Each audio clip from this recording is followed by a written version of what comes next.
O CEPUOP apresenta Ufologia de Quintal. Olá, terráqueos, tudo bem com vocês? Estamos aqui para mais uma edição do seu podcast preferido, o podcast Ufologia de Quintal, que chega até você através do CEPUOP, o Centro de Pesquisas Ufológicas do Oeste do Paraná, que está aqui representado por esses três, né? Falta alguém, falta o Ozzy, mas o Ozzy é aquele que você já sabe, ele é o grande turista entre nós. Bom, estamos aqui hoje, então, com o Dudu. Dudu, chega junto aí, traz o seu alô pra galera. Fala, Cleiton, fala, menino Evandro, e fala, meu querido ouvinte, você que está escutando esse humilde podcast, você sabe que nessa semana eu estou desumilde, estou muito desumilde, porque essa semana tivemos um acontecimento maravilhoso para a ufologia. Eu quero apenas... Para tudo. Deixa pra depois. Então tá bom. Vou deixar pra jogar na cara da sociedade depois. Pisa, samba em cima das inimigas.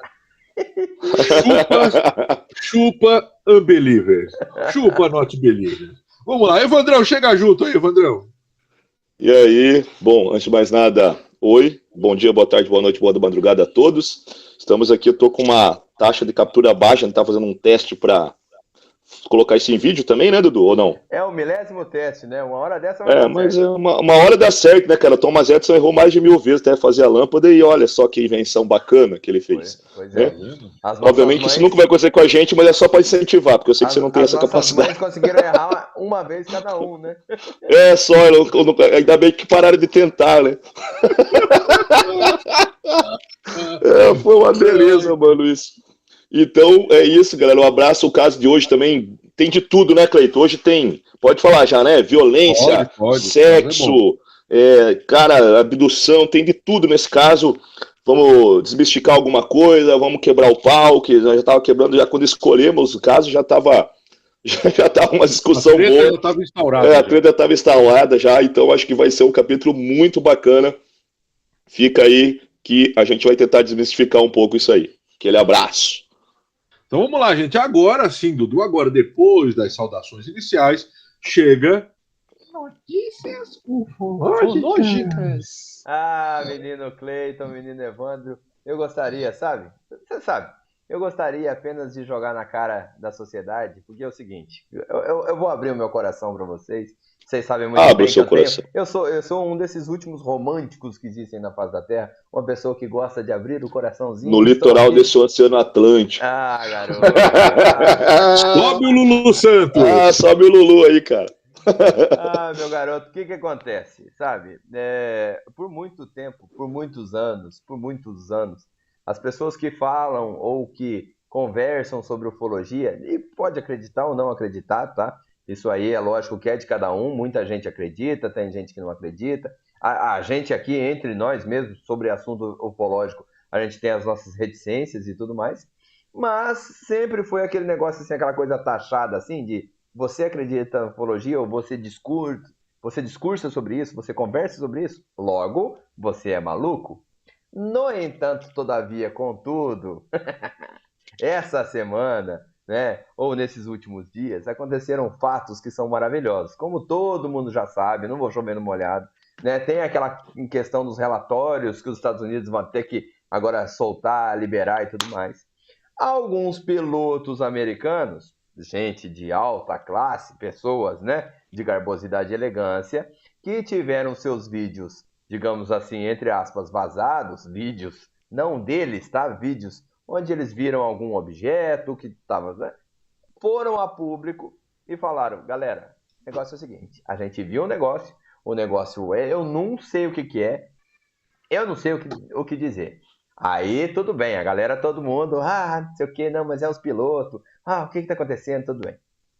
Aí, você imagina o seguinte, aqui na cultura, eu posso estar cometendo uma gafe, mas na cultura aqui ocidental, muita gente valoriza extremamente a figura do presidente da República americano, né? O presidente americano sempre, né? Quantos filmes, né, de presidente americano que pula de paraquedas, o presidente americano é sempre muito... Né, o grande líder mundial, né? O grande líder. Exatamente. Aí tem um rapaz, um tal de Barack, menino Obama, né?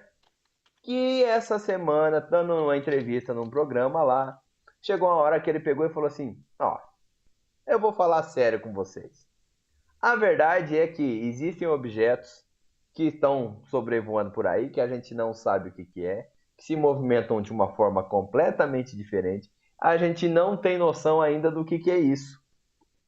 Quer dizer, o ex-presidente dos Estados Unidos, abertamente falou: cara, a gente não sabe o que é. Tá? Isso é só para sambar na cara da sociedade do camarada que fala assim: velho, vocês discutem sobre isso aí, vocês estão malucos. Meu irmão, se eu tô maluco, o presidente dos Estados Unidos também tá maluco. Se eu tô maluco, aqueles pilotos americanos que são muito mais monstros, têm um currículo muito maior do que o meu, também estão malucos. Então, beleza, eu tô maluco. Tô maluco, tô doidão, eu tô feliz de montão. Eu tô maluco! Agora, eu vou, só para contextualizar, tá? Porque talvez nem todo mundo viu. Eu até coloquei lá no Instagram, lá de uma maneira completamente ilícita, coloquei no Instagram um trechinho, né, dessa entrevista do Barack Obama. E é assim, ele não fala, não é uma entrevista que ele fala explicitamente apenas sobre esses objetos. Na verdade, acontece o seguinte: o programa lá nos Estados Unidos, ele é um programa como se fosse o mesmo formato do Jô Soares, tá? E aí um músico... talk show. É um talk show. E aí um músico, que era como se fosse o nosso falecido Bira, né? Que é uma pessoa maravilhosa, que habitou aí no programa do Jô, o cara pergunta pro Barack Obama sobre isso, sobre o fato dos OVNIs, o que ele tem para dizer e tudo mais. Antes de falar, o Obama dá uma brincada. Ele fala assim: cara, a primeira coisa que eu fui fazer quando eu fui presidente, quando eu entrei na presidência, foi descobrir se tem um laboratório secreto com naves e aliens e tal, não sei o quê. Ele dá aquela brincada e tudo mais. E ele fala assim: poxa, fiquei mó decepcionado quando eu descobri que não tinha. Mas daí ele ainda brinca assim, falou: mas também se tiver eu não vou contar. Aí fica aquele tom meio jocoso e tal, não sei o quê. E daí que ele dá essa declaração nesse pontinho aqui. Lembrando aos senhores, tá?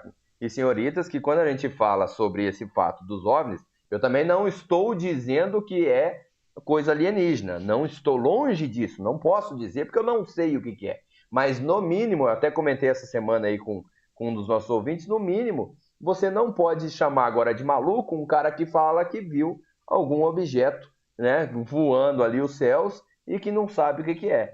Então, agora você não pode mais fazer isso. Ó,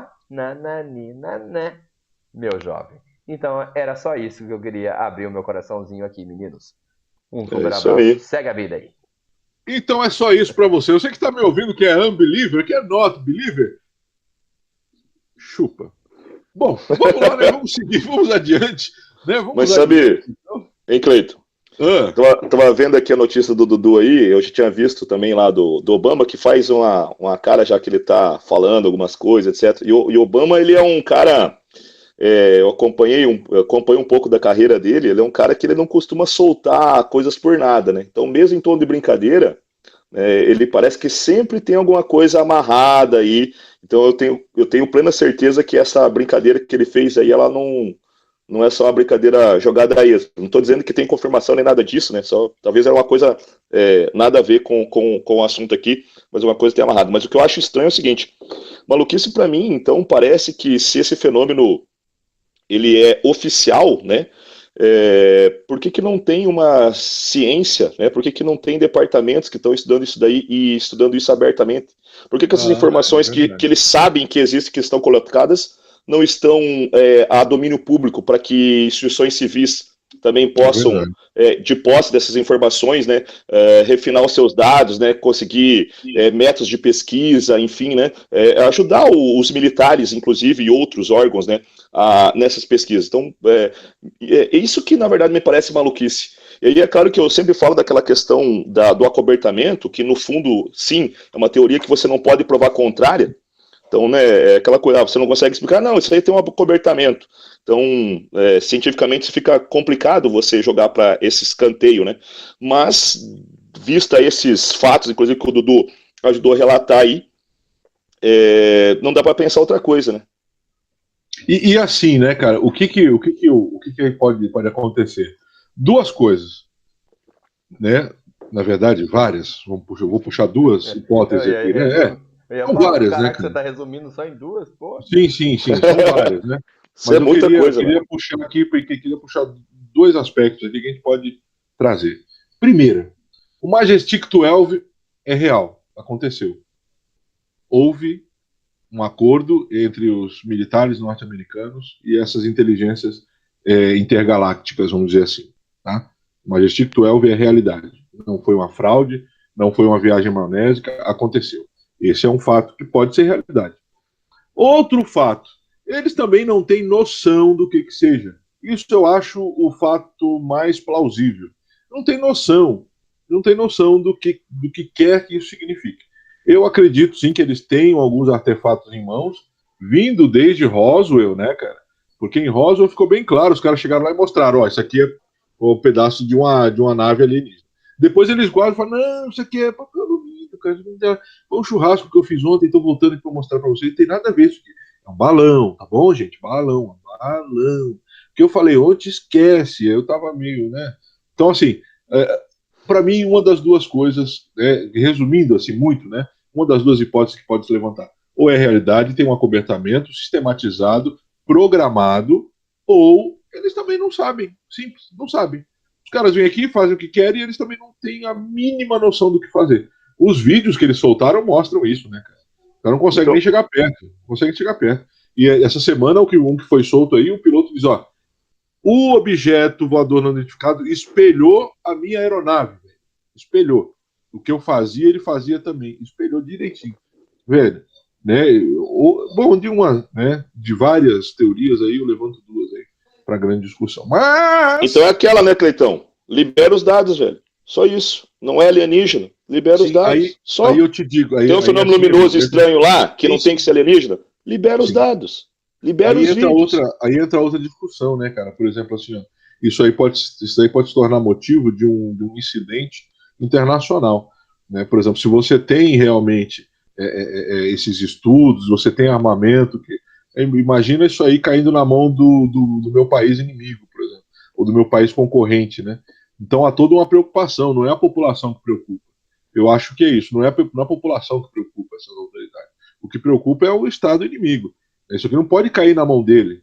Então imagina uma nave, né, com essa velocidade, com essa capacidade, cair na mão desses caras. Então não, deixa comigo aqui. Eu não entendo nada, mas vou tentar fazer uma engenharia reversa aqui, tirar alguma coisa. E pode vou esconder. Resumindo, pode dar uma cagada de um tamanho do mundo, né? Sim, pode, claro. É isso.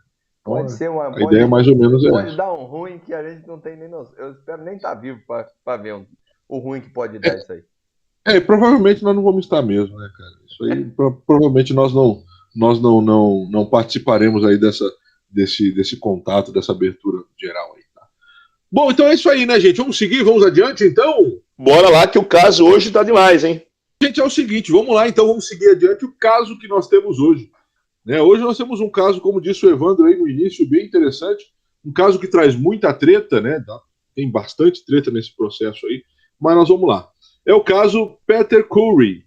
Tá? É um caso intrigante, é um caso que foi relatado por um grupo australiano, né? Então, assim, é um caso aí que, cara, cheio de elementos que podem trazer muita discussão e muitas coisas. Então vamos lá, né, cara? O caso Peter Curry acontece na Austrália, mais um caso da Oceania, né? Para você que está nos ouvindo aí, nós já fizemos um anterior, né? Esse agora mais um caso da Oceania aí na qual nós vamos estar falando dessa região, que é uma região, né, gente, que suscita aí muita, como é que eu vou dizer assim, muito misticismo em volta também, né, cara? Também por causa dos aborígenes, os grandes aborígenes, aquele negócio todo. Tudo diferente lá, né, cara? Cara. A biologia assim, é diferente, é tudo diferente. E quando a gente vê, né, eu penso mais assim, a formação populacional, né, é um lance assim bem tretório, né, cara? Porque da onde que aqueles caras surgiram, né? De onde que eles vieram? Tem a tentativa de explicação, os primeiros humanos vieram da África direto, e tudo por causa da complexão física, né? Por causa da questão biológica. Mas, cara, é muito complicado você assim, entender como é que aqueles caras chegaram ali há pelo menos 50 mil anos atrás, né? Que se espera, né? Mais ou menos ali, entre 40 e 50 mil anos atrás. É uma treta tremenda. Mas vamos lá. Austrália, Sydney, A região onde hoje fica Sydney, tá, gente, na Austrália, que é a capital, onde acontece essa treta, esse problema. Ela é ocupada pelo menos entre 40 e 50 milhões de anos, tá, pelos povos aborígenes.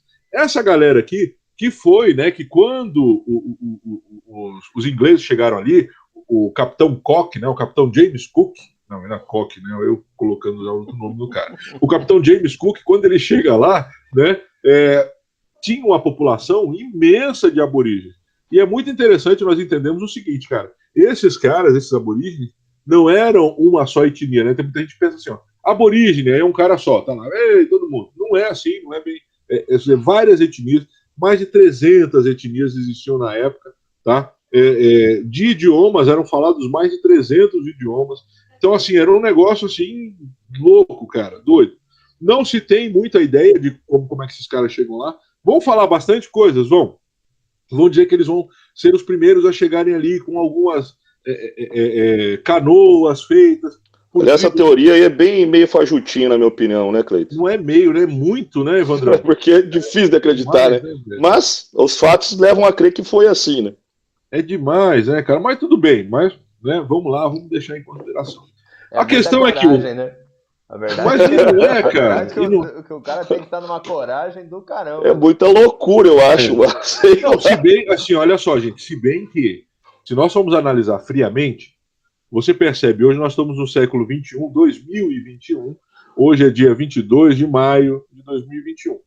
Hoje, tem gente que se joga do continente africano com colchão inflável, velho, para tentar alcançar a costa sul da Itália. Tem gente que faz isso. Existem várias ONGs na Itália que trabalham ali monitorando aquela faixa costeira ali, resgatando pessoas do oceano. Aliás, essa semana teve o cara da Espanha lá, marroquino, né, cara? Que cena bem bonita lá não sei se vocês chegaram a ver, da moça dando água pro cara que chegou acho que é do Marrocos, se não me engano. Eu não consegui ver a notícia completa. Bem bonita a cena. Dessa que tá falando também. O cara atravessou meio que, não foi num colchão exatamente, mas é basicamente o que ele tá dizendo aí. Não, ali é um problema. Aliás, tá um problema muito sério, né? Tá. Uma galera, o problema que eu ia falar que há 40 mil anos atrás, né, Cleiton, que os caras iam fazer. Não tinha colchão inflável lá, né, mano? Então, não, é verdade. Mas assim, se você for ver de loucura, né, que eles falaram, loucura e desespero. Cara, o ser humano, ele faz coisas que são, assim... Né, isso é verdade, até que alguém faça, é algo impensável. Né? Então, até que alguém faça, é algo impensável. Então, assim, não estou descartando, também não estou falando, né, mas que é esquisito, é. É. Mas não estou descartando. A diferença é que, assim, é lógico, não vou nem entrar na questão política de hoje e toda essa parte triste que está acontecendo lá na Espanha e tal, mas esse homem do passado, ele não sabia se ele ia encontrar alguma coisa do outro lado. Então, tipo, vou pegar um barquinho aqui e vou ir. E vou ir. E se eu encontrar alguma coisa lá? Só que e se você não encontrar? Entendeu? Isso que é o maluco da história, assim. Mas... É a curiosidade, né, cara? A curiosidade do ser humano também é muito complicada. Mas é mais ou menos como, por exemplo, a Ilha de Páscoa, né? Sim. Quem que vai entender como é que alguém foi parar lá, cara? Pô, de avião, porque você olha no mapa, difícil, né? De avião para Santiago, no Chile, para lá, eu já pesquisei uma vez, dá 5 horas de voo. Sim, é uma treta. Cara, então, como que alguém foi parar lá? Como que alguém foi parar lá? É muito complicado, claro que é. Então, esse é um dos grandes mistérios do continente, né, em geral, da Oceania, porque a Austrália é a maior faixa, né, continental. Mas aí você tem ali a Polinésia, por exemplo, que cacete, velho. São trocentas ilhas ali habitadas. E aí, como é que esses caras foram parar lá? Né? Então, assim, é bem complicado, mas vamos embora, vamos adiante nisso aí. O que acontece? O capitão James Cook chega em 1770, ali naquela região, né, que os ingleses procuravam, a desculpa ou a história, né, conta isso, os ingleses procuravam um lugar para a prisão. Então eles queriam uma prisão longe, obviamente, do seu lugar, né, longe, obviamente, da coroa britânica, para colocar os marginais, os condenados. E aí, procurando, embarcou, então, o James Cook, em 1770, na Austrália. E aí, né, gente, ele vai chegar lá e vai, pô, que legal aqui que nós vamos deixar os presos. Inclusive, né? Inclusive os presos que trabalharam na construção, primeiramente ali, de Sydney, na Austrália. Os caras vão fazer pontes, vão fazer estradas. Então os presos vão trabalhar. Olha que legal, né? Os presos vieram para o Brasil e tiveram aqui vida boa, maravilhosa, se transformaram aqui, né, nos ajudantes primordiais dos capitães donatários, né, dos donos de terra. Os presos na Austrália foram construir estradas, foram construir terras, foram construir pontes e foram trabalhar de verdade. E no final disso ainda foram presos de novo. No final foram presos. Então, muito bem, parabéns. A cidade muito linda. Agora esteja preso. Agora volte ao seu lugar de né? Então aí o que acontece, gente? Eles chegam em 1970. Em 1770, em 1789, tem uma grande pandemia, né, no local, né, uma grande epidemia, né, vamos dizer assim, a pandemia é algo muito maior. Tem uma grande epidemia de varíola, que aí leva boa parte dos aborígenes. Só isso aí já mata bastante gente. Fora a colonização tradicional depois, né, que os caras vão ocupando. Mas eles vão, né, morrer, muitos dos aborígenes vão morrer por conta da varíola, né, essa epidemia que não só lá, mas em vários lugares do mundo, né, ceifou muita gente aqui na América também. Então o que acontece? Tudo isso aí, então você tem um panorama geral, né, da ocupação ali, da construção, né, do que é hoje a Austrália. E só para deixar um pouquinho mais de mistério no ar, os aborígenes têm vários lugares sagrados. Dentre eles, cara, eu queria destacar o monte ali, ou o planalto, né, de Uluru. Uluru é um dos mais famosos. Eles dizem que dali surge, né, toda a vida, que ali surgiu, foi criada aquele monólito ali pelos seres ancestrais, pelos seres mais antigos. E o Uluru, cara, é muito interessante porque ele é composto, né, tem uma formação mineral de muito ferro. Então o que rola, cara? Chega no final do dia, com o reflexo da luz solar ali, cara, parece que tá pegando fogo, velho. É muito legal, um negócio muito, muito interessante, por causa da composição rochosa que tem muito ferro. E aí, por conta disso, né, vieram aí essas, como é que eu vou dizer assim, essas lendas, né, sobre o Uluru, que durante muitos anos foi utilizado aí, né, para turismo, o pessoal ia lá escalar. Hoje em dia está proibido, desde 2019 eles proibiram que as pessoas fossem para lá, né, para fazer esse turismo, né, de escalagem, aquele negócio todo. Então é um dos lugares mais importantes, um dos lugares mais sagrados para os povos aborígenes. E aí de tudo, né? Todos eles aí têm aquela região ali como um grande lugar sagrado. Ok? Falamos então de Sydney, falamos de Austrália. O caso de hoje, então, vai acontecer com Peter Curry. Ele não é original, né, da Austrália, ele é um libanês que vai para a Austrália pequeno, chega lá por volta de 9 anos de idade, chega lá com 9, 10 anos de idade. Então ele migrou com a sua família para lá, né, e na década de 1990 que ele constitui família, então ele fica lá durante um bom tempo, até constituir família, né, cresceu, estudou, trabalhou, então ele fez a vida dele na Austrália. E aí casou com a sua esposa, em 1990. Gente, a vida desse cara, ela não é só um avistamento. É muito interessante que antes do caso principal que nós vamos falar hoje, ele já tem algumas experiências, por exemplo, de avistamentos de luzes. Aquilo que muita gente despreza, né, Jeff? Então, assim, muita gente despreza, ele vai falar sobre avistamento de luzes, que ele já viu algumas luzes, né, antes desse processo. Por exemplo, em 1988. Fala, Dudu. Não, e não só de luzes, né? Ele tem um caso aí que ele viu uns amigos, é muito interessante, cara. Ele fala, porque tu até citou o fato ele morava no Líbano antes, e aí tem uma live que ele conta, né? Ele vai contando as histórias dele e tal, não sei o quê.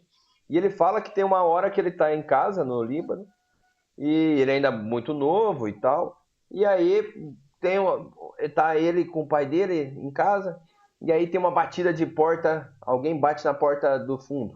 Aí ele vai lá para ver, daqui a pouco começa a bater na frente. Aí ele meio perdido ali e tal, ele não lembra muito bem. Quando ele vai pra fora, ele tem os amigos deles e alguns amigos dele estão paralisados, assim, parados. Tipo, como se fosse brincando de gesso. Ele até fala assim, brincando de estátua. Estátua, né? Né? Estátua. E aí ele tá parado assim. E aí um desses amigos dele, que é mais velho que ele fala que é uns 2 anos mais velho que ele pega e fala, cara, vou fazer cócega no coisa de moleque, né? Vou fazer cosquinha. E aí ele chega perto, quando ele vê assim, tá o cara meio que olhando, o moleque olhando pra cima, assim, paralisado e tal.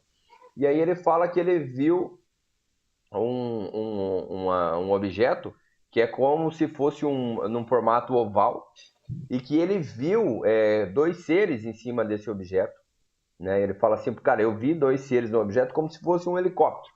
E aí ele fala, só que eu sei que não era um helicóptero aquilo. Ele falou, eu não sei o que era, mas eu sei que não era um helicóptero, porque ele fala que na região dele, na cidade dele, era muito comum helicópteros passando, voando, jogando folhetos coloridos e tal, não sei o que, de propaganda política, de coisas políticas, sim. né? Só que como ele era uma criança, lógico, ele nem se interessava. Ele disse que eles pegavam aqueles folhetos pela cor, para eles colecionar por causa da cor e tal, de ser colorido e coisa do tipo. Então, assim, antes desse caso principal que tu vai colocar agora, ele já tem essa outra paulada assim na cabeça que eu falei, caraca, isso é muito louco. Então, ele é um cara que não é uma única experiência, né, cara? E aí lembro que nós já discutimos aqui algumas vezes, já trouxemos algumas vezes, que são casos que são meio que, assim, recorrentes. Quando eles escolhem, né, uma vez tendo esse estudo feito por esses seres, que nós não sabemos de onde né, eles acompanham essas pessoas. E é interessante nós vemos que não é uma vez só, cara. Então são coisas que vão acontecendo assim, e cara, isso é muito doido. Mas ele vai relatar sua primeira experiência em 88. Relata como primeira experiência que ele vai ter. E aí, depois disso, né, ele é um cara que vai ter uma experiência que é, no mínimo, assim, cara, inusitada. No mínimo, né, pra falar. No mínimo pra dizer. O ano é 1992, o dia 23 de julho. Ele vai dizer que por volta das 7h30 da manhã ele estava dormindo ainda. Olha só que cidadão mais privilegiado, né? 7h30 da manhã o cara na cama dormindo ainda. 7h30 da manhã eu já estou cansado de dar a primeira aula já. Estou já de pé falando há muito tempo. Né? É verdade. Eu não é, né? É verdade. 7h30 da manhã eu estou cansado de estar acordado. Isso pior até nos finais de semana. Porque você acostuma e não tem jeito. Das 7 horas, 6 horas, Não, 6h30. o pior é isso, né, cara? Nas férias você acorda 6 horas, 5h30. Sim, Esse que é o pior. Complicado, difícil. Mas tudo bem, era 7h30 da madrugada, estava lá dormindo o senhor Petra, quando de repente ele olha, ele acorda de supetão. Sabe aquele dia que você está dormindo e de repente você acorda, pá! Acordou. Então é mais ou menos isso aí, ele acorda meio que de supetão.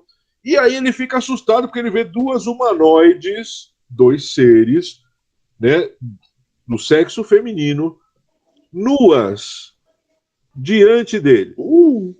Cara, imagina, né? Ele ficou muito assustado com isso. Mas você está dormindo ali, você acorda, tem 2 humanoides nuas, né, próximo ali. Ele vai dizer que era o seguinte: os corpos eram bem proporcionais, eram corpos, né, que não tinha nenhuma grande mutação, assim, quando você fala, né, que tem uns seres que a mão, os braços são bem longos, né, descem até mais do que o joelho. Então, ele vai dizer que era bem proporcional. E por que o cara se assustou então, mano?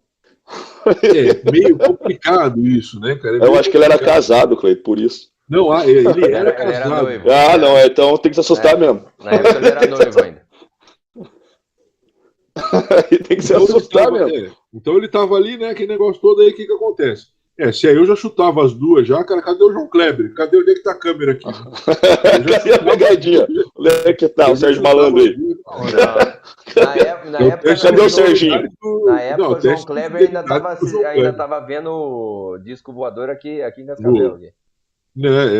Relacionou bem, Dudu, verdade, olha só. Boa. Turma do Lambi Lambi. Já fez esse caso também. Então o que vai acontecer? Ele vai ver, né, essas duas ali. Aí uma delas tinha aparência meio asiática, com olhos escuros, tá?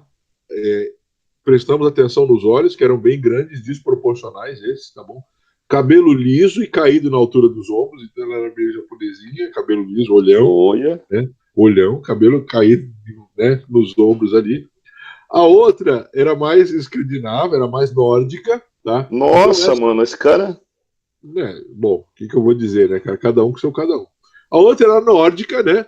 Os olhos dela meio azulado, tá? E o cabelo loiro também comprido, só que o dela era maior, e até o meio das costas mais ou menos, tá bom? O cabelo da última, né, ele vai dizer que vai chamar mais atenção. O cabelo da loira, né, cara? Ele vai dizer que, pô, que ela é meio encaracolado. Ele vai dizer, cara, você que é mais antigo aí, né, você vai lembrar disso. Talvez o Evandro lembre. Ele vai dizer que o cabelo dela parecia com o cabelo da Farrah Fawcett. Ô, Lembra dela? Nossa, que, cara, das mulheres mais lindas que eu já vi na vida. Então, a Farrah Fawcett, ela fazia parte do seriado As Panteras. Sim, e, cara, e era na época que as mulheres faziam permanente, lembra disso? Isso. É permanente que durava 3 meses, né? Isso. Era permanente, Hoje mas a cada em 3 dia- meses tinha que fazer de novo. Hoje em dia, a mulherada faz o quê? A mulherada alisa, né, cara, o cabelo. E na época, na década de 80, início de 90 até, elas faziam esse permanente, que era encaracolar o cabelo, enrolar o cabelo. Por quê? Isso. Por causa, um dos motivos, né, não era só isso, mas um dos motivos era por causa das Panteras, que era um seriado muito famoso. E ele vai fazer essa ligação. Cara, a segunda... Muito por causa dela. Sim, muito por causa dela. Ela era um ícone, né? Falamos de ícones, né? E nós temos aí a mulher mais bonita do Brasil, né? Né? E aí, mas na época, ícones, quando nós falamos ícones, aí pô, você tinha lá Farrah Fawcett. E aí as pessoas, né? E aí as mulheres imitavam, é comum isso, né? Faz parte da cultura. E aí ele vai falar, cara, o cabelo dela parecia com ela. O cabelo parecia com o cabelo da Farrah Fawcett. E aí, pô, ele vai, mas do mesmo jeito, né, cara? Ele olha aquilo e vai dizer que era meio esquisito, cara. Daí talvez, Evandro, se assustar. Porque ele sabia que era do sexo feminino, sabe? Mas eram meio esquisitos. Ele vai dizer que as coisas que deixaram ele assustado em primeiro momento, era a expressão delas e a face delas. Ele vai dizer que elas tinham o rosto um pouco alongado, era um rosto diferente. Essa maçã do rosto, sabe a maçã do rosto? Essa parte, né, o malar que chama, né, o Evandro, Isso. o nome técnico. Pode ser aqui o arco do osso zigomático. A gente chama de arco do zigomático. Arco do zigomático, né? Então ele vai dizer que esses ossos eram muito altos, tá? Esses ossos eram muito altos, muito protuberantes, tá? E os olhos eram de 2 a 3 vezes o tamanho normal. Então imagina você, cara, o olho era de 2 a 3 vezes o tamanho normal. Bom, nós não estamos, né? Para nós isso aí é tranquilo, hein, Evandro? Para nós é sossegado isso. Porque a gente tem a gente tem um integrante ali. Agora sim. Eu tava pensando aqui o quanto que os dois estão se segurando para não fazer piada comigo. Faz uma hora. Cara, mas Dudu, a gente chegou bem longe, cara. Olha, ele tá falando assim, faz os 2 minutos tiramos sarro agora. Nós estamos melhorando. Eu não falei nada. Eu tô vendo. Tá a gente chegou agora. E depois sou eu que tenho Eu não falei nada. Viu? Parabéns, Cleiton. Você conseguiu aguentar 2 minutos, cara. Parabéns. Você é um cara forte. Mas então, tudo bem. Aí o que aconteceu? Ele vai dizer, então, né? Aí tirando essa parte agora, ele vai falar. Elas tinham esse osso da maçã do rosto muito protuberante, os olhos muito maiores, tá? E, pô, cara, ele vai olhar e fala que tinham também o rosto comprido. Então ele, ao mesmo tempo que ele vê aquilo, ele acha legal, mas ele assusta ele. Porque é diferente, como se fosse um humano modificado. Cara, é um negócio doido, assim, é um bagulho louco. E ele vai dizer assim, ó, abre aspas aí, né? Eu não tinha visto um ser humano como aquele. A loira estava sentada de joelhos sobre a cama e parecia ser a que dava ordens. Então ele vai dizer assim, estavam as duas ali, a loira e a meio asiática, a loira era a que dava ordens. Ele vai dizer que estava uma sentada meio que de joelho, sabe quando você senta assim, com as duas pernas para trás, assim, e inclina meio que de joelho, assim, e a outra estava sentada com uma perna por baixo, né, quando senta sobre uma perna e dobra a outra. Então estavam as duas assim na cama e elas não falavam entre elas. Isso, e nua. Elas não falavam entre elas, ele deixa isso bem claro, né, que elas não tinham sons, mas ele percebe que elas se comunicavam, mas é como se fosse consciente, como se fosse telepatia. Né? Então ele vai dizer, cara, elas não falavam, não trocavam ideia, mas elas se comunicavam. Sabe quando você entende que estão se comunicando, você não está ouvindo nada, mas elas estão se comunicando. Aí ele diz que o seguinte, né? Elas tinham aquilo lá e, além disso, aquela expressão. Sabe aquela expressão robótica, cara? Aquela expressão de que não tem emoção, né? Então, ele vai dizer que isso, as duas tinham isso. Era ausente na expressão delas a emoção. Tá? E aí ele vai, bom, tudo bem. Ele vai dizer o quê, cara? A loira, pegou ele pela nuca. Então ela olhou para ele olhou para ela pegou ele pela nuca. Tá? E puxou ele para o seio dela. Ele pegou e puxou, ela pegou e puxou ele com força para o seio dela. Ele disse que tentou se desvencilhar, porque ficou com medo daquilo, né? Tentou se desvencilhar, e aí o que aconteceu? Ela era mais forte que ele, cara. Ela puxou, ele pegou ele pela nuca, colocou ele no seio dela, ele tentou se desvencilhar, tentou sair, ela segurou ali, trancou, cara, o cara não conseguiu. Ele disse que botou a boca no mamilo dela e mordeu, cara. E aí o que ele acha estranho disso aí, Evandro e Dudu? Mas ele mordeu, na verdade, para ver se ela largava, né? Não é um mordeu no sentido erótico, né?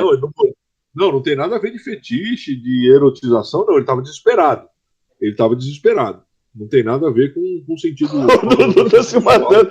Mas, cara, você calcula o SUS do camarada, mano. Pô. Tá bom, fala, desculpa. Dudu. Não. É que o ângulo fica ruim ali pra meter um soco na... Porque, né, pensa, tá ali, né? Tipo...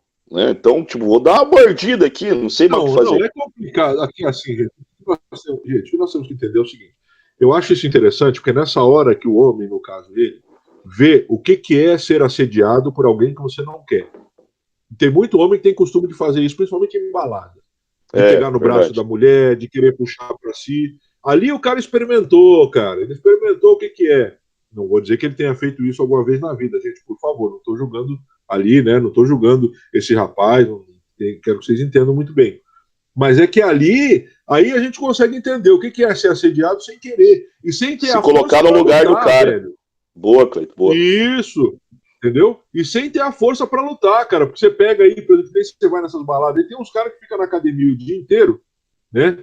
Esses caras tomam mais bomba do que qualquer outra coisa. Toma bomba todo mundo usa. Mas os caras só tomam bomba, né? Nem força essas pragas têm.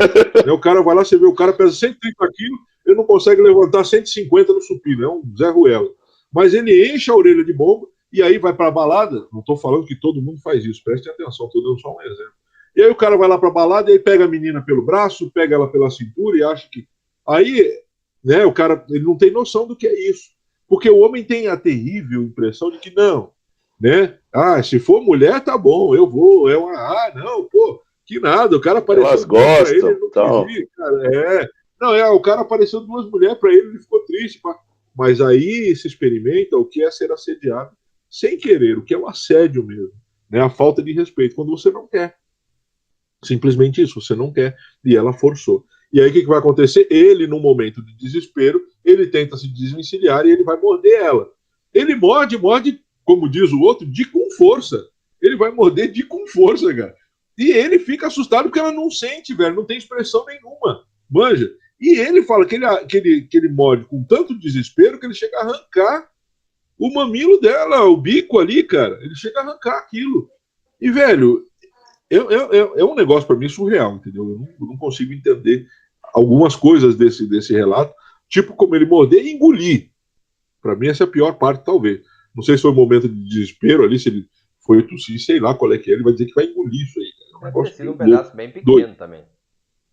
Sim, né? Ele não deve ter pego ali o bico inteiro. Se foi real, né? Não foi tudo, né? Mas mesmo assim é algo meio tosco, né? Não, Dudu?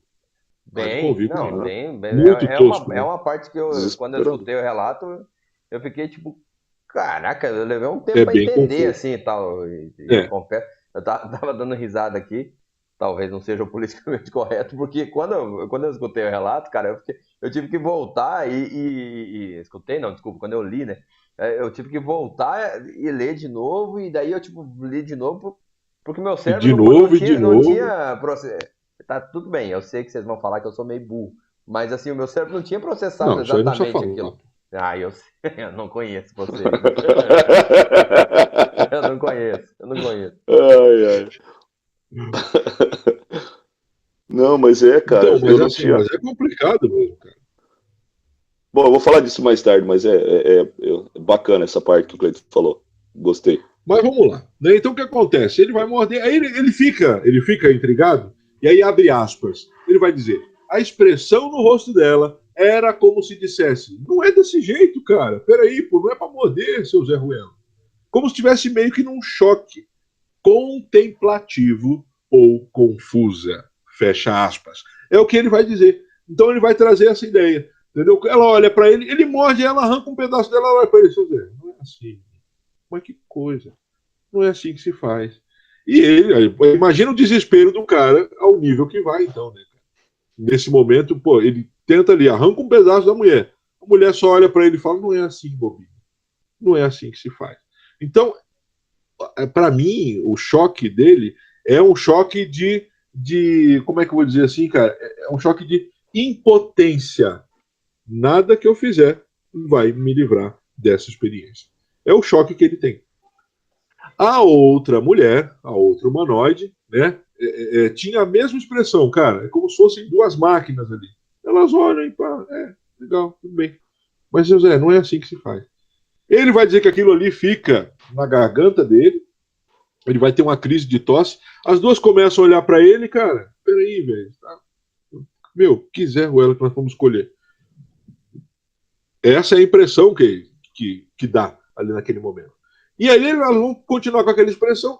Ele, tipo, olha para o lado para tossir e quando ele olha de volta, as duas desapareceram. Ele não vê mais as duas. Tá? Aí ele tem uma perca de consciência simples. Ele perde a consciência. Vai acordar depois de um tempo, tá?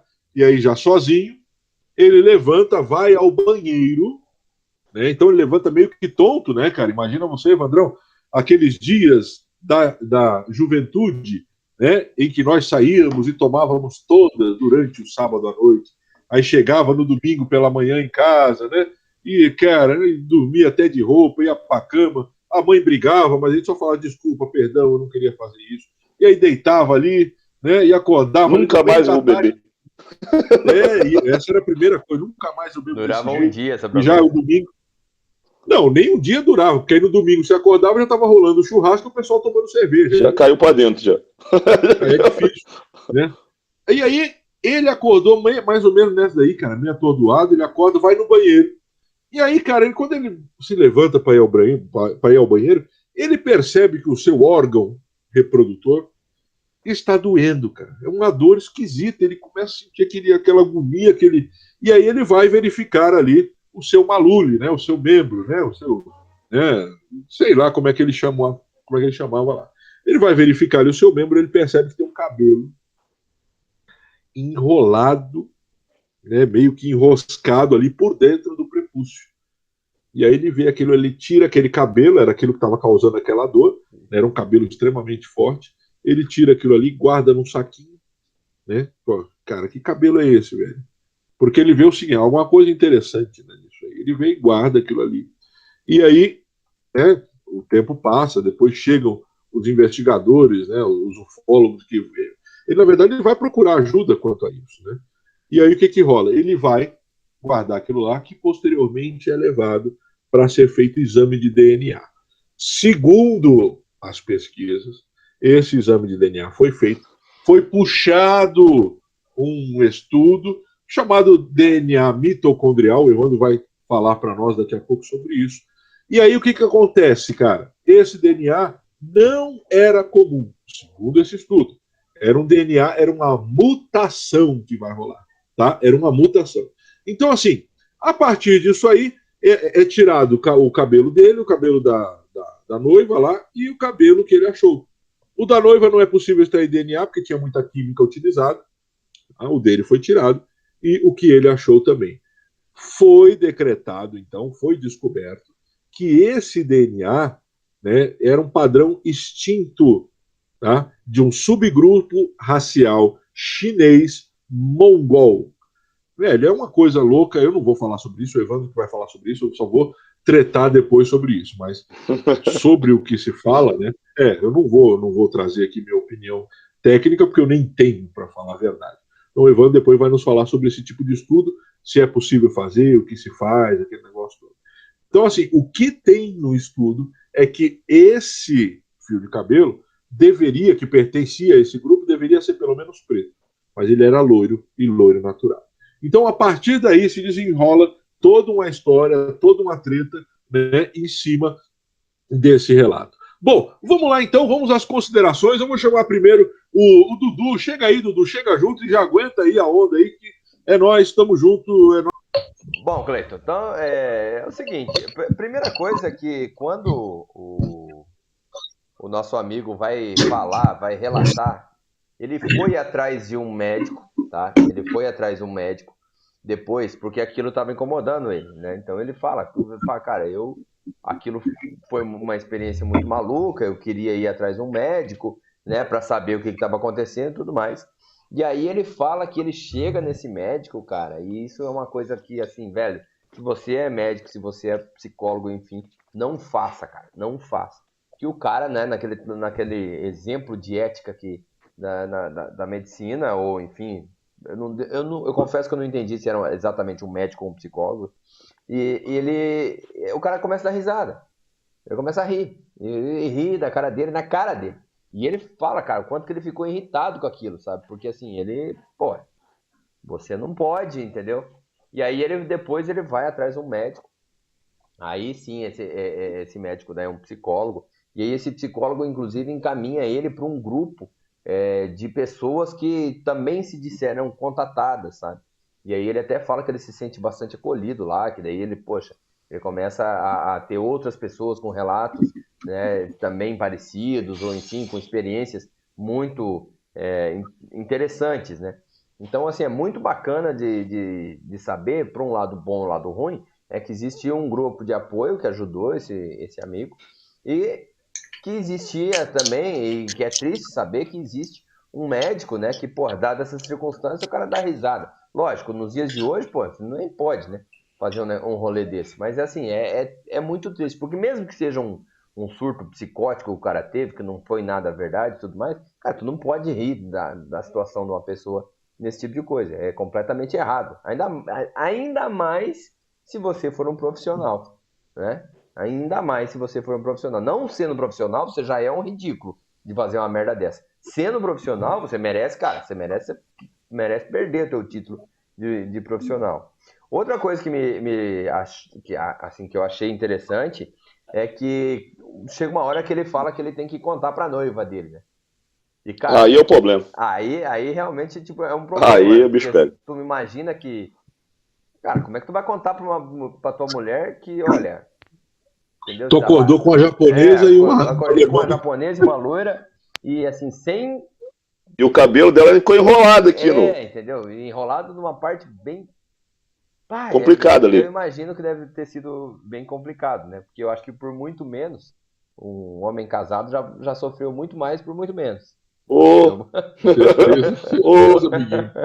E ele fala, e cara, estranhamente ele falou que foi de boa. Ele falou que ele foi contar pra ela, ele pegou e falou, ó, eu preciso te contar uma coisa que aconteceu, é uma coisa chata, talvez você não acredite em mim e tal, não sei o quê. E disse que ela foi, tipo, muito tranquila com ele, de falar, não, beleza. E, inclusive, ele conta que ele já teve uma experiência ufológica com ela. Que ele disse que estava no carro, né, e aí estava passando ali dentro do carro, ele estava vendo umas luzezinhas, como se fossem estrelas, né? E aí ele tá, não sei o que, tá passando a luzinha aqui e tá.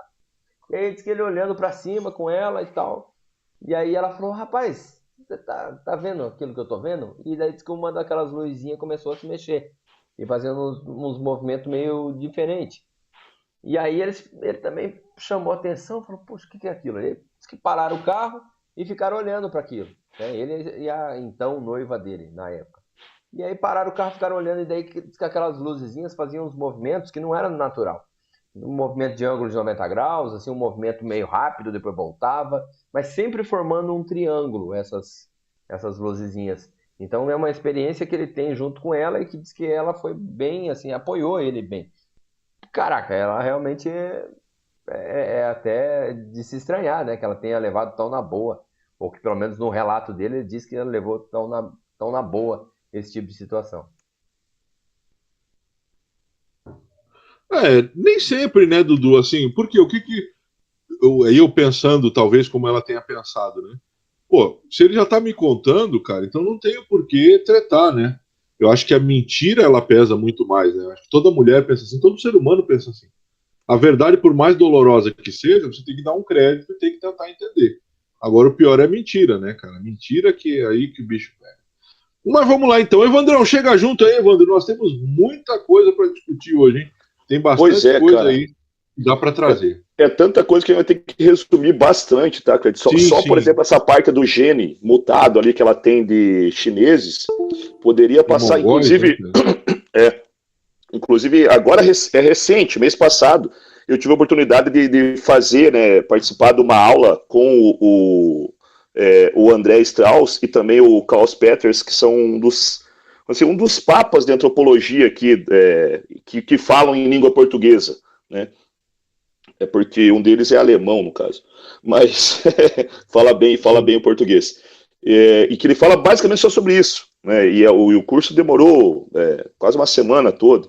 Então a gente vai resumir. E também a questão do DNA também é complicado. Bom, eu acho que eu vou me ater um pouquinho mais, não vou nem falar muito sobre o caso em si, sobre o que eu acho que realmente aconteceu ali, etc. Mas falando sobre essa questão do DNA, porque consta também que junto com o DNA da suposta alienígena ali, né, o cabelo dela, também foram coletados cabelo dele, né, o DNA dele, e também cabelo da esposa, da noiva dele, até porque poderia ser um cabelo da noiva, e aí, gente, isso às vezes acontece, tá? Não é porque eu não tô dando nenhum tipo de desculpa, até porque se jogar essa desculpa, provavelmente ela não vai colar. Mas é relativamente comum que mesmo pessoas que têm um cabelo mais escuro, elas possam ter alguns fios descoloridos, certo? Isso deve-se basicamente à formação do fio de cabelo em si, que é basicamente 2 camadas proteicas, e que eu tenho que colorir elas independentemente para que elas consigam assumir uma cor mais escura e mais clara, sendo que a cor mais clara, como é meio que senso comum, né, ela é na verdade uma falta de cor. Então é por isso que normalmente o nosso cabelo vai esbranquiçando e alguns, né, vão perdendo somente a parte interna da coloração, ficando loiros. Então é por isso que então provavelmente, né, coletaram também o cabelo da noiva. Mas o que me acha estranho, a gente pode falar um pouquinho mais disso depois, é que segundo os relatos ali que eu li, eles não conseguiram fazer o DNA dela devido à química do cabelo dela, que atrapalhou o DNA. Bom, então vamos falar aqui sobre os CSIs de plantão. Gente, primeira coisa, não dá para fazer DNA com fio de cabelo, tá? Essa é a primeira coisa. O cabelo, ele é uma proteína e, portanto, não é uma célula e, portanto, não tem DNA. Certo? Então começamos daí. Quer dizer, você pode fazer vários tipos de análises químicas pelo cabelo? Sim. Por exemplo, eu posso saber se você usou drogas.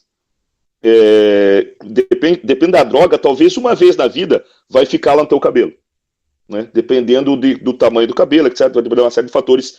Mas ele pode ficar por muito tempo, pelo menos por um mês, ele vai ficar armazenado no teu cabelo e a gente pode fazer esse tipo de análise química. Agora, DNA não dá. Mas então por que coletam cabelo da cena do crime? É porque, por exemplo, numa briga é normal que você acabe arrancando o cabelo do seu agressor, né, ou da vítima, que seja, e aí você sai junto com um pedaço do couro cabeludo, glândulas que vão produzir o cabelo. Essas glândulas sim, essas são células. E é ali que eu posso tentar extrair um DNA, claro que eu vou ter que multiplicar ele várias vezes, porque só uma célula não tem DNA suficiente para fazer o exame, mas existe uma técnica para isso chamada de PCR, que eu posso multiplicar isso ao quanto eu quiser, e aí estabelecer o exame a partir disso. Então, primeira coisa, química de cabelo não vai atrapalhar o exame de DNA, certo? A não ser que você tenha jogado a química enquanto você já tinha arrancado o cabelo, né? Ou se você arrancou o cabelo enquanto estava com a química ainda no couro cabeludo. Mas aí é a seguinte, não atrapalhou o DNA, é que matou as suas células. Então você não tinha célula para fazer o exame, essa é a questão. Outra coisa, o DNA mitocondrial, ele favorece bastante a questão de origem, né, principalmente quando você vê a sua descendência. Hoje você tem exames, né, que você passa aquele swab, que é uma espécie de cotonete da boca, e manda isso para empresas, e elas meio que deleniam de onde vem o seu DNA. Então você consegue achar o teu parentesco evolutivo, voltando às vezes, Cleiton, 100 mil anos atrás, 50 mil anos atrás, certo? Então desde lá dos primórdios africanos, você consegue saber de onde chegou a tua família lá, por marcadores genéticos, né? Acontece que o marcador mitocondrial ele é especial porque as mitocôndrias de todos os seres humanos só vêm da mãe. Não sei se todo mundo sabia disso, mas todas as suas mitocôndrias, que são células que dão energia para o seu corpo, sem elas a gente morreria. Aliás, você respira oxigênio, justamente devido a essa organela celular, é ela que requer o oxigênio para converter alimento em energia, certo? E ela tem um DNA próprio, só dela. Então você pode fazer exame mitocondrial, inclusive para saber quem é a sua mãe exatamente, né? Às vezes você vai precisar fazer alguns exames desse jeito. Mas o DNA mitocondrial ele não é muito indicado para fazer esse tipo de exame que foi feito, né? Mas ele é para saber a origem. Aí, seguinte, a outra questão que é a mutação ali desse gene supostamente mongol, né? Enfim, asiático por aí. Mongol e chinês, é uma mistura, né? Primeiro sabendo, pessoal, que aqui na América do Sul, nós temos um grande potencial, uma grande porcentagem de DNA asiático. Tá? Por quê? Porque quando a gente ficou preso lá quando deu a última era glacial, na região europeia, então um pessoal fugiu lá para a Ibéria, né? E o outro para Berinja, que é ali onde fica o Alasca hoje. Só que na época, como teve era glacial, secou, então aquilo virou um continente. Então isso que é uma separação hoje entre a Rússia lá, perto do Japão ali, e o Alasca, ele era um continente. Então o pessoal foi fugindo para lá, atrás dos animais, obviamente. Chegando lá tem um paredão de gelo, não dá para atravessar aquilo. Então a gente ficou sobrevivendo lá por mais ou menos uns 3 mil anos. E esses caras vinham da onde? Justamente da Ásia. E são estas pessoas que desceram, então, depois do degelo, conseguiram subir, então, a muralha da Berinja, passando, então, através do continente que hoje seria o Alasca, e da América do Norte para a América do Sul, enfim, temos a nossa colonização. Ou seja, por um chamado efeito do fundador, que é, por que nós temos essa genética? Ela não tem uma explicação, é porque o nosso ancestral era assim. Então, nem tudo na biologia tem que ter uma explicação. Por que as pessoas na China têm olho puxado? Por que na África tem pele escura? Por que na Europa você tem pele mais clara? Lembrando-se que nem tudo tem que ter um porquê. Uma das coisas pode ser simplesmente, por exemplo, né, efeito do fundador. Foi o caso. Então, por isso a gente traz muito esses genes para cá. E também é por isso que a intolerância à lactose ela não é muito comum também no nosso continente, diferente do que você tem, por exemplo, na Europa, né, por causa dessa genética que a gente traz. E aí, especificamente sobre o caso, quando você pega esses spots, né, que são basicamente coleções de genes que você consegue determinar ou traçar a origem deles, é como se fosse um pool de genes, né, alguns genes selecionados, assim. Você tem muitos genes estranhos, por exemplo, tem coisa na minha genética que só tem na minha genética, que só tem 4 pessoas no mundo detectado, certo? E não por isso eu tenha que ser um alienígena. Espero eu, né? Na tua genética, eu devo dizer que tem coisa que realmente é só sua mesmo. Entendeu? Não, isso é óbvio, né? Os defeitos de fábrica. Vamos lá, mas olha só. Esse vários. Rodrigão, então, Oi, pode falar. Dentro desse lance aí, cara, olha só. O que eu queria trazer aqui? Que a gente vai dar umas pode mandar. Tretinhas, né, umas tretinhas leves aqui. Ótimo. Olha só,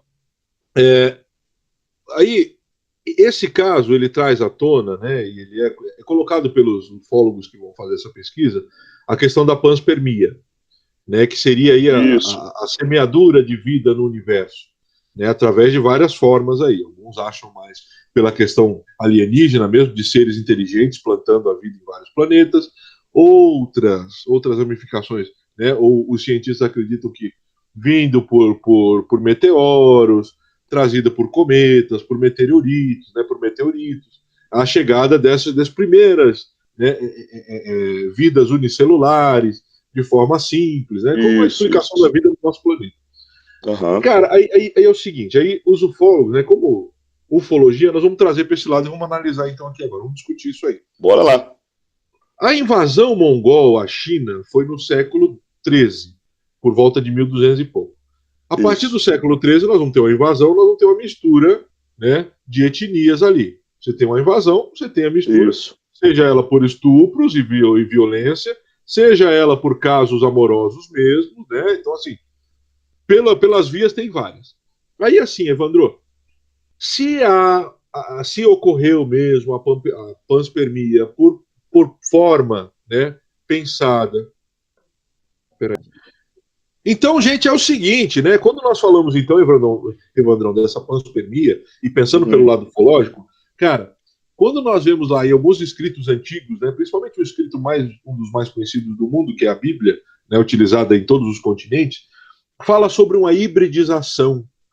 Em Gênesis 6 fala sobre hibridização. Os filhos de Deus olharam para as filhas dos homens, sentiram-se atraídos por elas, desceram até a terra e com elas coabitaram, tendo filhos. Esses filhos, conhecidos os gigantes, os homens de peso da antiguidade. Então é comum em muitas culturas se falar sobre essa hibridização. Muito. Esses caras estão aqui fazendo uma hibridização há muitos séculos.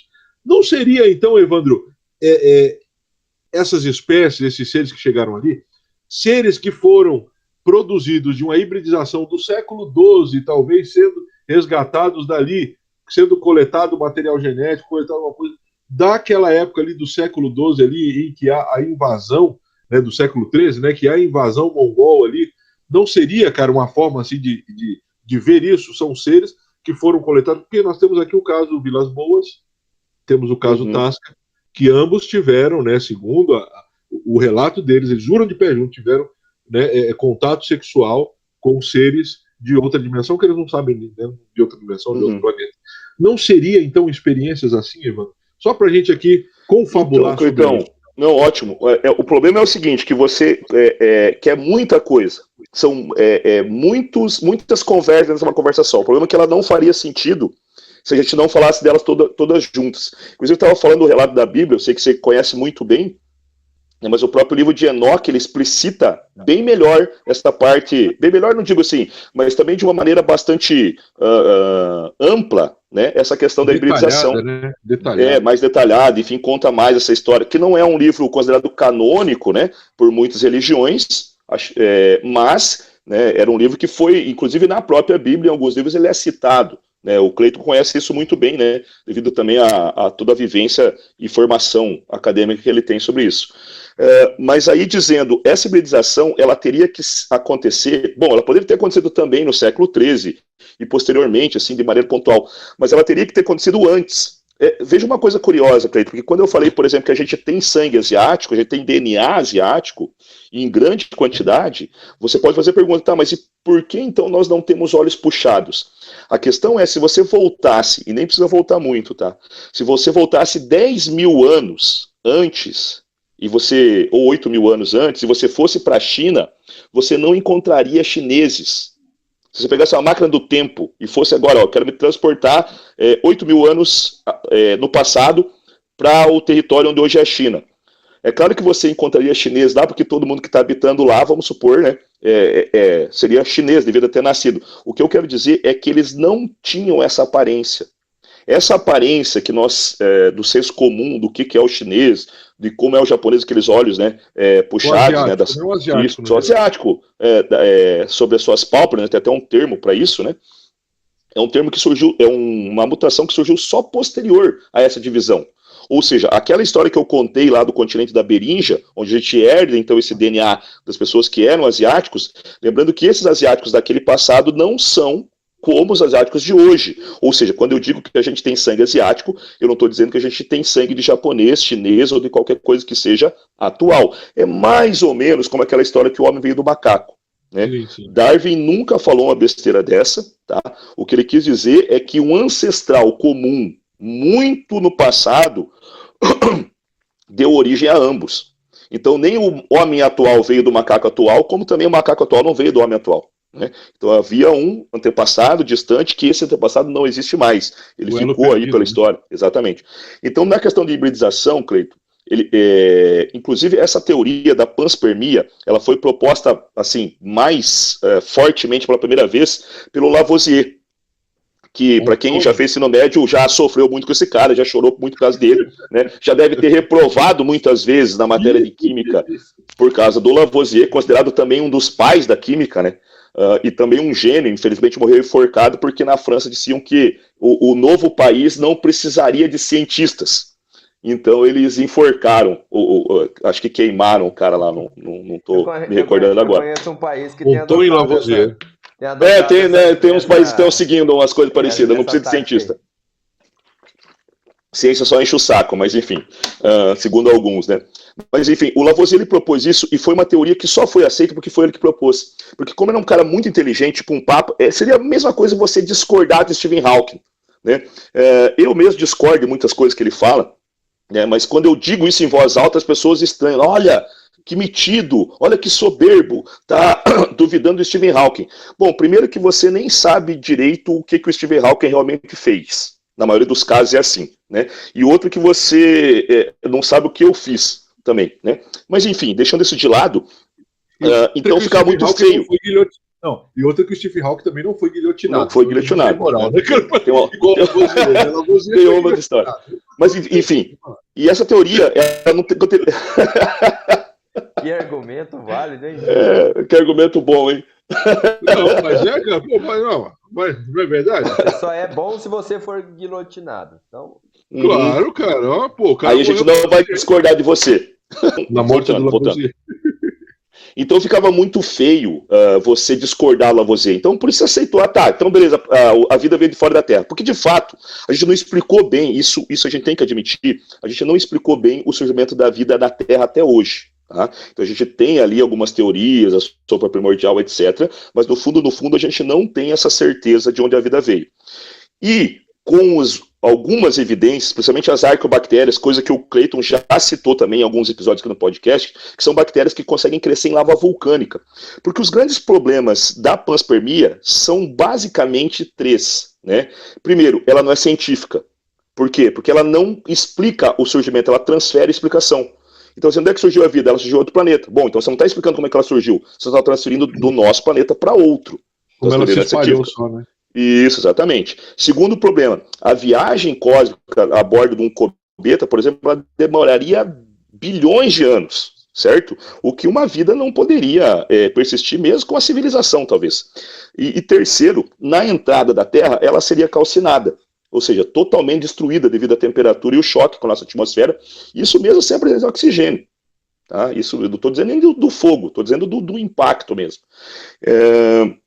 Hoje em dia, então, nem se fala. Então, essa teoria nunca teve muita força, só que segundo as novas evidências, por exemplo, as arqueobactérias que conseguem sobreviver em lava vulcânica, começa a ter uma pulga atrás da orelha. Nós achamos asteroides que têm marcas aleatórias aparentemente feitas por seres vivos, pedras, rochas que não vieram da Terra. Então essas coisas começaram a coçar a imaginação novamente, tá? Começaram a trazer esse assunto à tona, inclusive em meios científicos. Certo? Então, essa questão hoje, ela não é só mais Lavoisier que fala, não. Muitas pessoas, muitos cientistas começam a ter pesquisas sobre essas linhas, o que eu acho bastante interessante. Então, essa hibridização ela pode ter acontecido? Talvez. Eu não sou um adepto desta teoria, né? Mas eu admito que a minha teoria evolutiva, ela não explica isso muito bem, não explica isso de um ponto de vista que eu posso dizer satisfatório, nem mesmo para mim. Né? Eu acredito nela mais por uma questão de potencial, talvez, né? Que eu acho que ela pode chegar a explicar um dia, mas eu admito que hoje esta linha da panspermia, ela pode ter acontecido, só que se aconteceu, ela aconteceu anterior à nossa pré-história, inclusive, tá, Clayton? Porque senão seria muito difícil explicar como que ela teria se passado por todos os hominoides, né? Ou seja, todas as nossas tribos humanas, vamos dizer, ou pré-humanas. Evolução, né? E isso, toda a nossa evolução seria complicado. É claro que isso também não desmente o fato que ela pode ter sido pontualmente refeita, ou reformulada, ou pelo menos reafinada ao longo de várias situações, século XIII, século XVI, né? A gente tem algumas evidências disso também, né? Alguns DNA que surgiram, assim, né? alguns mudanças que surgiram ali que a gente não sabe explicar. Mas por que tem essa mutação aqui? Então, Sim. pois é, a gente também não está sabendo muito por que esse DNA surgiu aqui agora, tipo assim, meio que do nada, né? Então, claro... E assim, Evandro, só mais uma... Pô, manda ver. Um ponto aqui para a gente trazer para isso aí. Quando nós falamos sobre isso, né, sobre essas mudanças, é bom a gente lembrar também que... ele acabou de fechar a tampa de novo. Então, assim, é bom de lembrar também que nesse processo, né, de formação da vida, pelo menos nosso tipo de vida humano, né, nós tínhamos aí, antes da pré-história, os primeiros hominídeos, várias classificações, vários tipos de hominídeos, né? Sim. Aquela ideia que o cara aprende na escola ali, que era o Australopithecus, de repente foi o Homo erectus, né? De repente foi o Homo habilis, não. Tinha muitos outros, né, cara? Muita variedade. Então, isso aí também, né? Isso pode também, assim, confirmar essa ideia de uma semeadura imensa, né? De vários tipos, claro. Né? Porque, veja bem, Cleiton, quando você acha um crânio, por exemplo, por exemplo, a Lucy, você tem ali, então, um tipo daquela espécie. Então, assim, a gente sabe que há, por exemplo, o Homo de Cro-Magnon, porque nós achamos um tipo daquela espécie, então a gente consegue se encaixar, mas muitas subespécies só tem um fóssil. Então, e a gente não consegue garantir que aquele indivíduo é um tipo, vamos dizer, padrão daquela espécie. Por quê? Ele pode ter sido uma mutação. Então, nasce um ser humano, imagine hoje, nasce um ser humano lá que tem 3 braços, né? Uma mutação, pode acontecer, não é tão incomum assim. Só que ele morreu, né? E provavelmente era abandonado pela tribo, então a tribo ficou longe dele, e por isso mesmo ele foi fossilizado, e a tribo não. Ele estava num tipo de situação, né, que permitiu isso, e a tribo dele inteira não estava. E aí, quando eu digo, olha, essa tribo aqui tinha 3 braços. Não é assim que funciona, né? Então a gente precisa reunir muitos e muitos e muitos dados, os chamados elo-perdidos, né? Que a gente ainda está procurando. Então, lembrando que quando você aprende na escola, olha, aqui tem o homem por exemplo, o Homo habilis, né? Nós não podemos nem afirmar com toda a precisão como exatamente o Homo habilis era, física e fisiologicamente, né? Isso ainda falta muitos dados. Eu acredito que um dia a gente vai conseguir, né? Até porque o berço da humanidade hoje na África, inclusive o Dudu também já visitou esse local. Bem legal. Muito legal. Muita coisa saindo de lá. Muita coisa ainda está saindo de lá. Muito instrutivo, né, cara? É muito legal. Você ter lá, tem as réplicas, né, dos hominídeos, né, e tal, assim, e aí você vê, assim, que existiu um ser, a gente já acha muito estranho, vamos dizer assim, o macaco, né, quando você vai no zoológico, às vezes você olha ali e você começa a ver aquelas características muito semelhantes às suas, né, por que não dizer, as suas características. Então você já olha aquilo, mas você ainda tem uma distinção entre, eu sou eu e aquilo é um animal. Quando você vai lá no museu, lá no berço da humanidade, e você tem ali as réplicas, né? E aí você vê aqueles humanoides, digamos assim, não sei se eu posso... Provavelmente eu estou falando um termo que não seria o técnico. Hominíneos. O termo, né? Hoje é chamado... Era hominídeos, hoje é hominíneos. Hominíneos. Então, isso. Menino, fala mais de tribo. Os meninos. Inclusive tem outros que são pequenininhos, tem outros que são gigantões. Tipo, é muito maluco aquilo. E aí você vê aquilo e você fala, cara, é um ser humano com características diferentes. Perfeito. E tal, e é outra espécie, na verdade, é outra espécie. É como Isso. a gente pega assim hoje, seria muito fácil pra gente distinguir assim, grandes felinos, né? Então, um tigre e um leão são grandes felinos. Mas são outras espécies, mas são muito parecidos. Cara, aquilo explode a tua mente, assim, você fica... Sim. E o bacana também é você lembrar que essas réplicas não são necessariamente exatamente os nós ancestrais, né? Então pode ser que eles sejam uma espécie muito parecida, ou que pelo menos viram ao mesmo tempo, contemporâneos das espécies que nos geraram. Mas não quer dizer que esses que nós já descobrimos são realmente a nossa origem. Ou seja, a hibridização que o Cleiton fala, ela é plausível nesse caso, né? Embora eu mesmo desacredite, eu tenho que admitir que ela cabe ainda, tá? A ciência não resolveu questões de forma a eliminá-las. Então, assim, toda vez que eu falar, que eu vejo um cientista falar, olha, isso é besteira, eu acho que enquanto cientista ele está falando mais do que deve, ele deveria ficar dentro da sua área, né? Aí, quando ele quiser dar uma opinião como pessoa, aí é outra coisa, que eu estou fazendo aqui, eu estou dando a minha opinião como pessoa. Agora, como biólogo, eu diria alguns conceitos como, por exemplo, né, o DNA mitocondrial é uma coisa. Não é porque eu tenho um marcador raro no DNA, inclusive, curioso, tá? Eu tenho 2% de DNA australiano.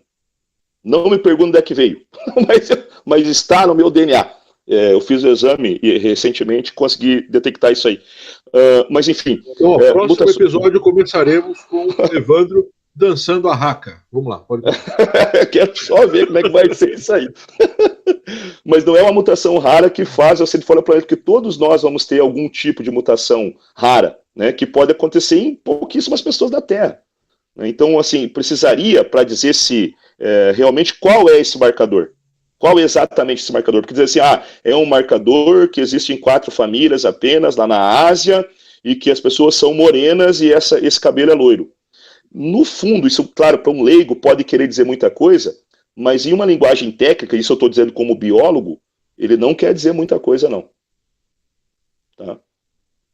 Então aí fica aí esse lance. Desculpa mudar de assunto já do podcast aqui, mas agora me bateu uma curiosidade. Você fez aquele exame que diz de onde que você é e tal? Fiz. Puta, cara, eu tenho um monte de bem vontade legal de fazer aquele exame, cara. Mas faz, cara, é legal, porque daí ele vem... Eu quero, né, cara? Até uma empresa poderia financiar pra gente. O Evandro pensa que todo mundo é Bruce Wayne igual ele. Meu marcador biológico do banco tá negativo, filho. Mas assim, ó, deixa eu falar para vocês. Para você saber só a tua origem, não era essa a minha curiosidade, tá? Total. Claro que eu tinha curiosidade também, foi bem legal descobrir. Inclusive eu tenho sangue tupi-guarani, sangue europeu, sangue de índios do centro americano, sangue de índios da Patagônia. Brasileiro, que eu sempre falei, e o meu exame confirmou tudo que eu falava. Né? Mas enfim, para você fazer só o da origem, fica, se eu não me engano, menos, eu não vou dizer exatamente o preço, mas é menos de R$200. A minha curiosidade é que agora esses exames eles também podem vir com várias coisas, por exemplo, das suas possíveis doenças que você possa vir a manifestar ao longo do tempo. Sim. E principalmente aquelas doenças que são tratáveis, se você diagnosticar previamente. Então, isso é uma coisa que eu achei muito bacana.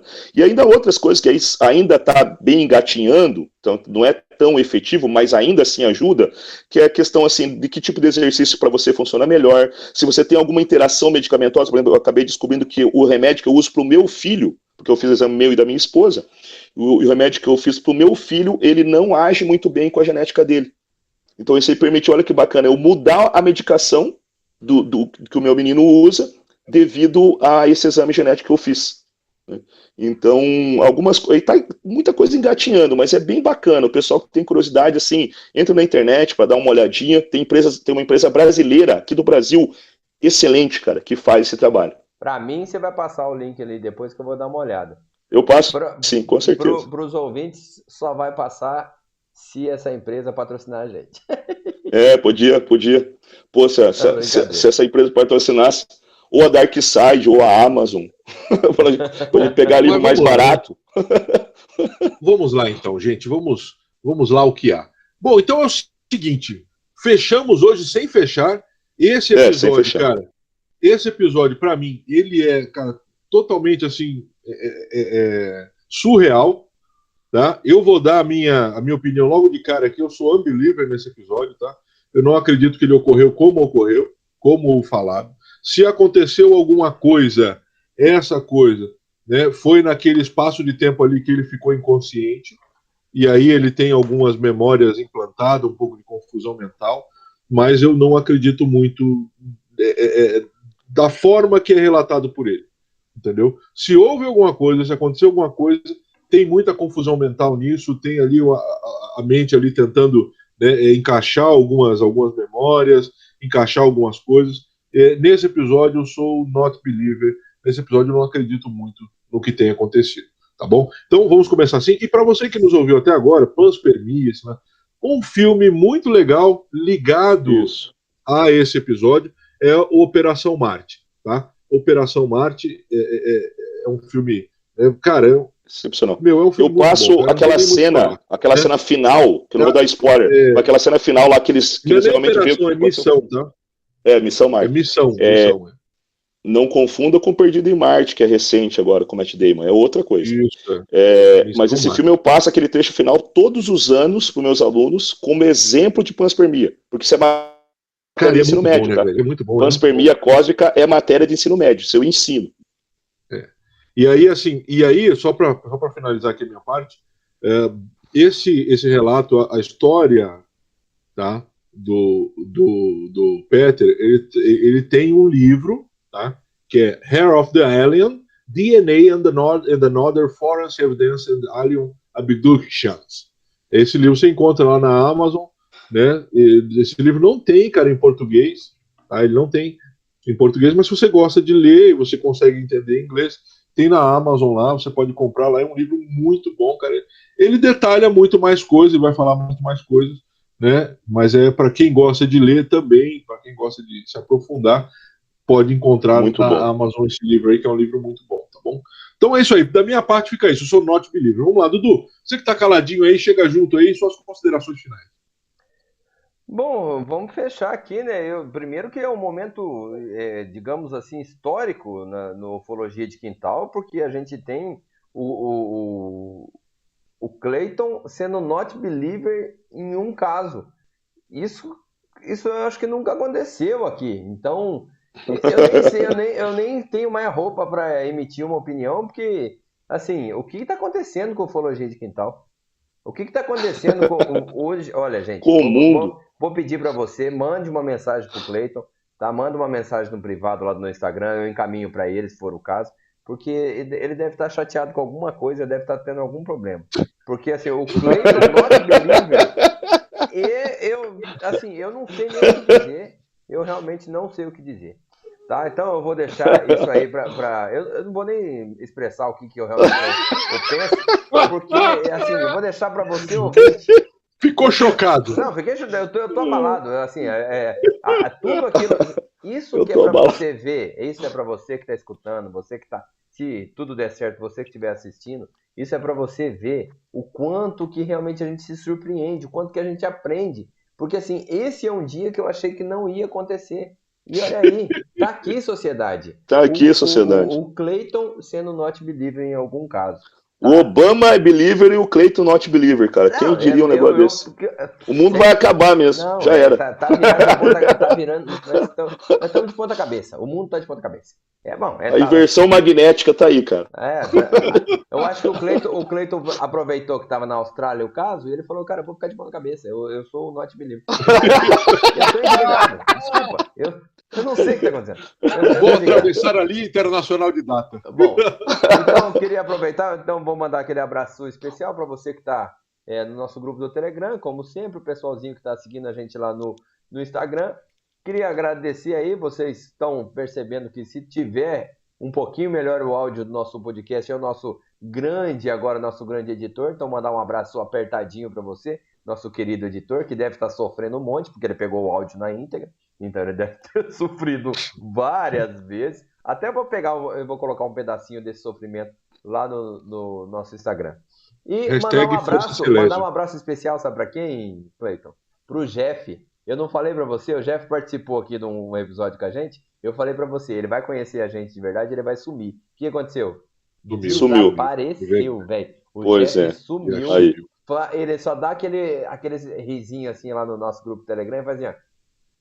E é verdade, é assim que acontece. Então um abraço para você, Jeff. Não esqueça, pessoal, Portal Vigília. Quer saber notícias sobre a ufologia? Quer saber coisa boa de ufologia? Portal Vigília. Beleza? Um abraço, galera. Isso aí. Bom, é isso aí então, gente. Você viu aí o Dudu aí, o seu desabafo, né? Jeff, cadê você? Hashtag Jeff, cadê você? E hashtag Força Celésio, porque para editar esse podcast precisar de muita. Né? Vai mesmo. Vamos lá, então. Evandrão, chega junto aí, suas considerações finais. Cara, então, eu queria, na verdade, eu queria ter feito isso o episódio passado, né, que eu recebi um áudio ali do Rony, agradecendo lá pelo episódio que ele participou e tal, e eu queria dizer pro Rony o que eu já disse lá, Rony, não tem que agradecer nada, cara, a gente tem que agradecer você, e o que eu falei lá, no final do episódio, eu corroboro cada palavra, mano. Então, desculpa ter demorado tanto para responder o teu áudio lá, né, mas tá aí respondido, eu devia ter falado isso no outro episódio. Cara, quanto ao caso aqui, só falei essa parte antes que eu esqueça, eu concordo com essa parte do Clayton, né? Porque assim, até porque nada explica, Clayton, por exemplo, como é que aquele cabelo foi parar lá. Se você vê o relato dele, não tem uma relação, porque não houve ali, ele estava de roupa ainda, né? E não teve essa aproximação. Então fica difícil explicar, ainda mais da forma com que parou. Então eu acredito que você, se aconteceu, tem muito mais coisa aí nesse time-lapse, né? Ou de memória ali que ele teve, teve ali supostamente. Então, eu acredito nisso. E uma coisa que, cara, eu não tinha pensado, e agradeço o Cleiton, cara, eu vou começar a usar este caso, especificamente, como exemplo, quando eu começar quando eu fazer daqui para frente as minhas palestras, né? Que é aquela questão que o Cleiton falou, assim, como é que o homem se sente, né? Como é que a mulher se sente quando você faz esse tipo de assédio sobre elas, né? Então, aí, ó, é uma dinâmica bacana para você ficar no lugar. Só você não tem força para reagir, você não quer, você observou tudo bem. Você fez primeiro, assim, às vezes ela tá de olho, ela olhou no teu celular, cara, porque ela quer comprar um celular parecido com aquele teu. É só isso. Ela pode não tá te dando ela moral. Pode ter achado bonito, mas e daí, velho? Mas não quer dizer que ela vai batendo com você, mano. Né? Exatamente, tem um mundo de diferença ali, filho. Entendeu? Então essa coisa achei muito legal que você acrescentou esse detalhe aí, bacana. Pessoal, para quem quiser saber sobre cagadas que o ser humano já faz, né? Eu até dei o caso da Saudia lá e vários outros da aviação, né, pro Dudu no episódio passado. Leia um livro que eu já recomendei aqui, mas eu recomendo de novo, aliás, se a Dark Side quiser, para não patrocinar esse podcast, por favor, porque eu gasto horrores nesse site, que é o Medicina Macabra. Cara, assim, é meio comédia, tá? Mas assim, ele fala de casos assim absurdos que os seres humanos conseguem realizar nos próprios corpos e depois sobra para o médico tentar resolver a pendenga. Então é um livro em torno de comédia. Gente, você pode baixar desse livro só o primeiro capítulo, que ele já te dá um exemplo do que o livro é. Ele é melhor do que isso ainda, mas você pode baixar o primeiro capítulo. Tá? O livro ele tem 400 e poucas páginas, mas o primeiro capítulo você lê num tapinha ali, são acho que menos de 50 páginas, tá? E outro sobre essa questão também de invasão de povos, hibridização, né? Por exemplo, o Cleiton falou da questão da varíola. O livro, que é excelente, isso é um clássico, tá, gente? Que é chamado Armas, Germes e Aço. Beleza? É uma obra fantástica. Para quem não tiver paciência, tem um documentário disso, você pode achar na internet 6 capítulos, tá? Mas o livro, na minha opinião, é muito melhor. Bom, já que os bonitos estão tudo oferecendo um monte de coisa aqui, eu vou oferecer também um filme. Opa! Tá? Que não tem nada a ver com oncologia, mas é um filme que eu achei maravilhoso, que é Ilha das Rosas, que conta a história real de um cara italiano que estava cheio do seu país, na época, teve a brilhante ideia de eu vou criar um país. E ele cria um país na costa italiana. E as leis internacionais do mundo quase todo mudaram por causa desse cara, que ele cria um país, ele pega uma plataforma de petróleo e fala, aqui vai ser meu país e quem manda sou eu. Falei, cara, é muito bom. E vem aqui quem quiser. Tem um tom de comédia que é fantástico. Ilha das Rosas, pode assistir. É muito bom, cara, recomendo também. É muito bom. E por ser uma história real, é muito bacana. Sim. Gente, é isso então, né? E mandar um abraço a todos, pessoal da Belas Artes. Eu ainda não fui buscar minha agenda. Né? Hashtag Evandro, vou buscar essa agenda. Brincadeira. A Maiara deve ter mandado para reciclagem já, eu acho. Mas eu vou lá pegar. E é isso, gente. Abraço a todos aí do pessoal que está nos ouvindo aí, a audiência sempre aumentando. E assim, agradecer, né? A gente estava conversando sobre isso. Cara, o que é mais fantástico é a nossa retenção, né? O pessoal ele fica até o final para ver o podcast. Isso é uma uma coisa muito legal. Então é isso, mantenha a mente aberta. Bom, então é isso aí, gente. Você acabou de ouvir agora, né, esse episódio. É um episódio que, né, traz muita controvérsia, entre elas aí o que o Dudu falou, né, o mundo parando aí, eu desacreditando, unbeliever, not believer em uma situação, mas para mim é bem complicado esse episódio mesmo, bem assim, tem muitos buracos que não dá para, é difícil. Então, por isso, a minha not believidade nesse episódio. Gente, vai um abração para todo mundo aí, trazer um abraço. Você que está nos ouvindo, ouça também Ufologia e Ideias, Estrada Sobrenatural, Relatos Flutuantes, que tem, cara, uma intertemporada de relatos penados maravilhosos. Nós já falamos sobre isso aqui, né, em alguns episódios atrás, mas maravilhoso. Um episódio melhor que o outro. Tá bom? Então, ouça aí, né? Dá uma moral lá e estamos todos juntos. Gente, mandar um abração para todo mundo que está nos ouvindo.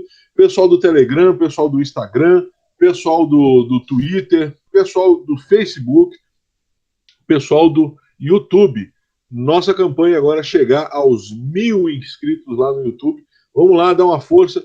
Compartilhe com seus amiguinhos, com seus inimigos também. Alguém que você quer que se dê mal, mande ele ouvir Ufologia de Quintal. Escuta esses caras. Né? Então distribua aí e vamos embora. Vamos chegar aos 1.000 lá. Gente, um abração para todos vocês que estão nos ouvindo. Tenha uma semana maravilhosa com as bênçãos do Criador e quem procura, acha.